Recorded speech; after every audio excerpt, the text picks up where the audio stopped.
स्वयंपाक झाला होता लवकरच आज आणि मग घेतला होता चहा पिण्यासाठी आणि माझे केस एवढे सगळे पातळ झालेत ना की एवढे गळायला लागलेत ना, खूप गळायला लागलेले आहेत. आणि ते चहा त्याचबरोबर रात्रीची खिचडी होती आणि चपाती. इकडं माईचं बघा काय चालू होतं, ते जे ब्लॉग्स आहेत ना ते सगळीकडे तिला घेऊन फिरायचं. मग दुपारी सगळे कामं आवरून गेलो होतो खाली, कारण आमची टू व्हीलर आहे ना त्याला थोडंसं नीट करायचं आहे, कारण खूप दिवस झाले तिच्याकडे लक्षच नाही आहे मिस्टरांचं. त्याच्यामुळे मग खूप धूळ पण साचली होती त्याच्यामध्ये, वॉश पण करायचं होतं तिला. मग पहिल्यांदा घरच्या घरीच थोडंसं नीट केलं, जे काही स्क्रू वगैरे काहीतरी झालं होतं त्या गाडीला ते सगळं नीट केलं. आणि तर माईचं बघा काय चाललं होतं, ती पण नीट करायला पप्पाची मदत करायला लागली होती. दोघांनी मिळून मस्तपैकी तिला गाडीला ना रेडी केल्यानंतर धुवून आणली होती. आणि एवढं सगळं काम करून आमची माही खूप जास्त दमली होती. मग तिला काय तहान लागली आणि पप्पाने आणून दिली होती आईस्क्रीम. मग तिनं काय मस्त गाडीच्या जे बंपर असते ना त्याच्यावरच बसून एन्जॉय केली आणि कोणाला सुद्धा देत नव्हती. म्हणजे आमच्यासाठी पण सेपरेट आणली होती, पण स्वतःची कोणाला खाऊ देत नाही. मला तर अजिबात नाही, त्याच्या पप्पाला खाऊ देते, त्याच्या पप्पाला तिचं खाऊ पण देते आणि खाऊ पण घालते, असं करते. आणि 4 वाजता आला होता मग मस्त जोरात गारांचा पाऊस पडला होता आज तर इकडं आमच्या एरियामध्ये. म्हणजे खूप दिवस झालं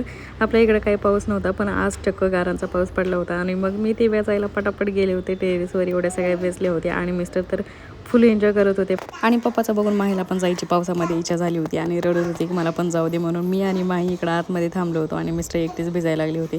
इथं माही रडायला लागली की मला पण यायचं आहे पावसामध्ये म्हणून, तिच्या पप्पाकडे बघू रडायला लागली तिनं. आणि नंतर खाली आलो, मग काय रात्रीचं स्वयंपाक वगैरे केला, जेवणही ती केली. आणि नंतर चला मग असा होता माझा आजचा छोटासा दिवस. व्हिडिओ आवडल्यास लाईक करा, शेअर करा, सबस्क्राईब करा. बाय.